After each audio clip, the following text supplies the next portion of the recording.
Hi there, my name's Chris, and in this video I talk with Michael Peterson of Harvest Moon Studios in Martinez, California. The details for Michael and the studio can be found in the description box below. If you like this video, please consider liking, commenting, and subscribing. It really helps me out and makes it easier to do videos like this in the future. And without further ado, here's my interview with Michael Peterson and a tour of Harvest Moon Studios.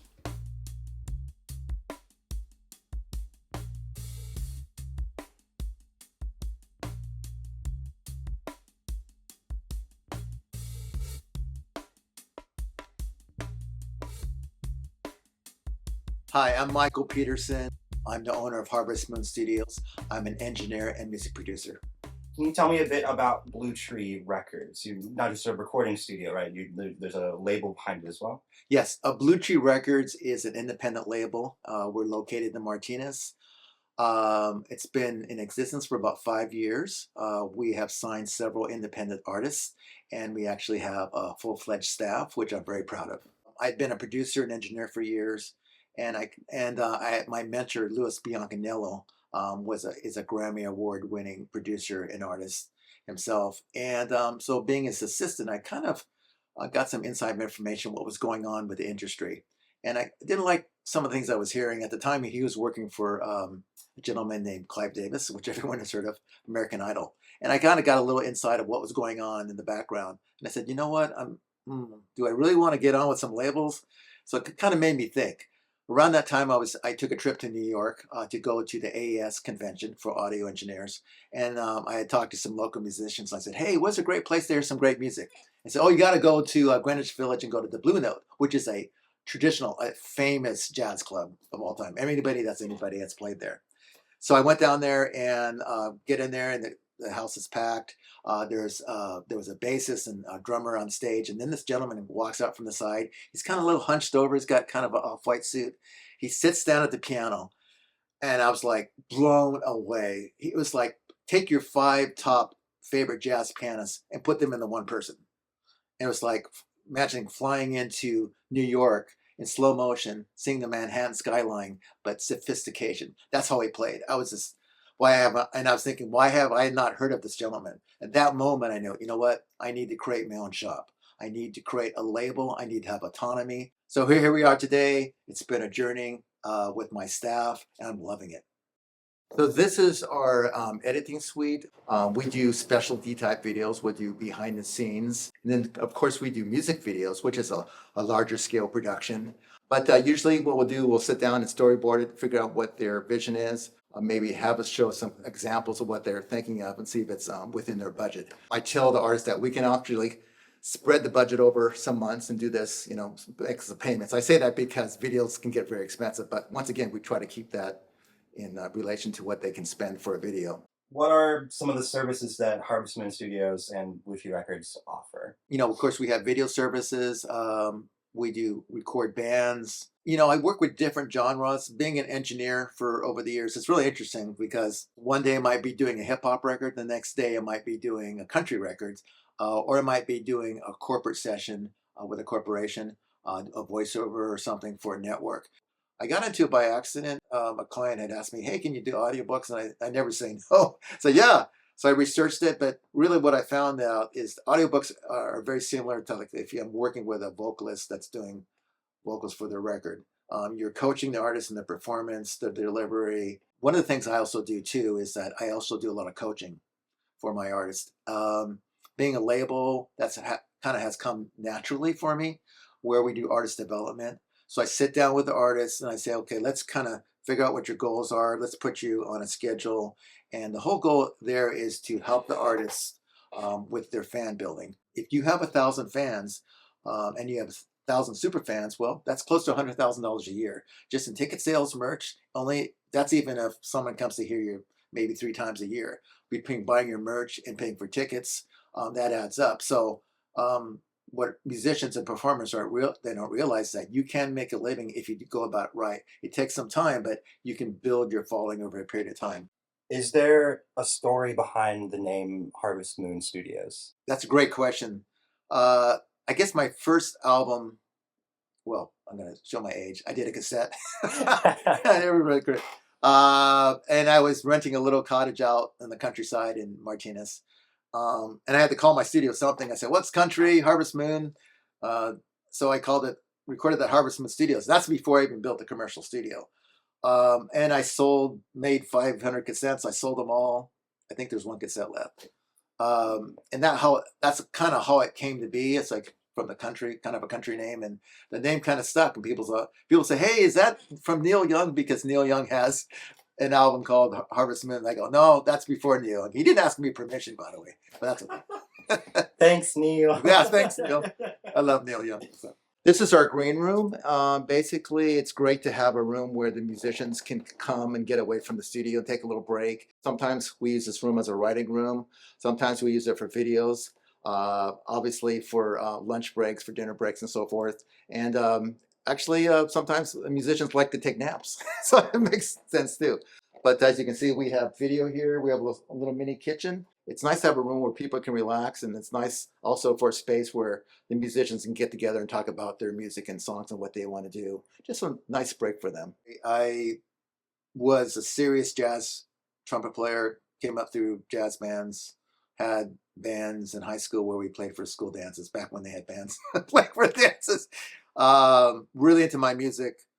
And then out of high school, I was, pursuing a career as a trumpet player, but then I was taking a theory class in college, and one of the instructors was a jazz pianist. Without a whole lot of thought, I decided to switch instruments, and then all of a sudden I just decided for 4 years I studied jazz piano. So after about 4 years, then I decided, well, heck, I'm gonna go out and see if I can get some work. So I started working at restaurants, bars. That really led into full-time work as a solo musician. I always felt that you could make more money as a solo player. Play piano. I was one of these guys who we call it kicking bass in your left hand, comping in your right, and playing the drum machine. Only I tried to do it like it sounded like a band, But it led to my last gig I did. I worked at a Holiday Inn 5 days a week, and it was a great gig. I played 4 hours a day. It was great money and tips. Then it also left me available to play gigs on the weekend. So at the time I owned back then it's called TAC 4-track reel to reel machine, and my friends were asking, say, "Hey, can you record me?" And I said, "Sure." I go to their home. I didn't realize I was doing mobile recording at the time, in their bedrooms, at churches, whatever. And I said, just one day with not a whole lot of thought, I said, "Oh, I should build a recording studio," having no idea what I was getting myself into. But I did hire a gentleman who designed studios, paid him for the design, and then also got some consulting on what kind of equipment. I had no idea what I was doing. Brought some friends in that did some construction to build. Basically, it's on a second-story building, brick building in Martinez, downtown Martinez. And it's when you build studios, you build. There's actually the outside walls, and then there's the inside walls. So it's like rooms inside of a room, to get that isolation. It took me a year to build. I learned a lot from construction. Had some friends that came in and helped me.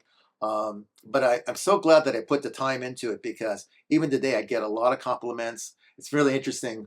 The men say, "This is a great vibe," and the ladies say, "It's really clean. I love it. It feels safe here." It's funny, the two different reactions. But putting the time and attention to creating a nice space has really paid off. It's funny because initially I thought I should build a studio in San Francisco, down in the financial district, down by Battery Street with the production houses. But I'm so glad I didn't do that because of the rents. I don't know if I would have survived. But now it's kind of come full circle, because at first I thought, well, I'm really in a remote place, Martinez. But interesting thing is now I have clients coming from San Francisco, Oakland, and the whole Bay Area, and they love coming here because they feel safe. They love the Martinez vibe. We have breweries, we have restaurants. There's a Starbucks two blocks down the street. So it's actually kind of come around full circle. It's like, well, I'm kind of glad I'm not in the city, because my clients actually like coming here. So it's kind of nice being in a small little town. I have to say that I was very fortunate. I've had some amazing mentors. One gentleman came in here and brought some of his clientele. He was a full engineer, and he basically told me everything I was doing wrong. To the day of him being here 4 years later, he'd come in and evaluate my mixes and say, he'd reach for the board and change my settings. I remember the day. 4 years later, he came in one day, reached for the board. He goes, "Well, I guess it's okay." And then walked out. It's like that's the day. It was like monumental. It's like he didn't change anything. Here's a picture of my mentor, Al Schmidt. He's recorded everyone from Dinah Krall to Toto, He's the engineer's engineer, so I have him on my wall for inspiration. So this room, we have a floating floor. That means actually the floor is actually not touching anything. It's actually on a big rubber mat. That's for isolation. If we're working with a band, the drummer would normally be in the main room to have space, and then we have the musicians, the bassists, the guitars, in the control room, and that's great for communication. They can see the drummer visually. The room's just big enough, not too big, and it's natural sounding. There's some diffusers on the walls, just enough to take down some of the echoes, but not enough to um, cut into the live ambience, because you do want the room to sound natural, which is really important for recording, because it's all about air and space to get a natural recording. This is our main condenser microphone. It's a Lawson L251. This is our go-to microphone. I guess every studio has like the microphone. I would say this is it. It is a condenser, so it picks up every whisper, every sound you can imagine. But it's very warm sounding. What originally drew you to music? That's one of those defining moments. I was in fourth grade, and the local junior high jazz band came through, and they were playing, and I was like, "Oh, I want to do that." That was a defining moment, and then from that point on, it was just music. Whenever I was the kid, you'd go to someplace and there'd be a band. I was the kid like sitting on the side of the stage. That was me. I mean, in Tahoe, my parents went to the clubs. I used to sneak into the clubs to hear the bands. That was me. So music, any opportunity I got, I loved music. So it was in my soul. I remember even listening to records back in the day on headphones, and I didn't realize it, but I was listening to all the instrumentation. So I think I was always drawn to production. I didn't realize what it was, but so I was actually taking records apart back then. It's like, oh, what's this? What's the bass doing? What's the keyboard doing? I've always listened to music like that. So hence here I am as a producer. Kind of makes sense. Speaking of records, what albums or songs had the biggest impact on you as an individual? That's a great question. Wow, what albums? There's so many. Of course, Kind of Blue, Miles Davis. You, everyone's heard it at Starbucks. Miles, whole things like Less is More. Being a horn player, I would say Blood, Sweat, and Tears was one of the first records that I ever bought. Tower of Power, Sly and the Family Stone. Um, I loved country music too. What about as a producer? Is there anything Oh, that really inspired you? producer. Of course, the man himself, Quincy Jones. He's the quintessential producer. Al Schmidt, of course, as an engineer. Um, David Foster, Louis Bianconello, who was my mentor. I was very influenced by him. I almost left him out. George Martin. I would say ultimately he wins the prize as like, wow. Because even if you're not a Beatles fan, you could like, everyone kind of likes the Beatles one way or another. It's like, but he had such a huge influence over their production. I don't know if people realize that.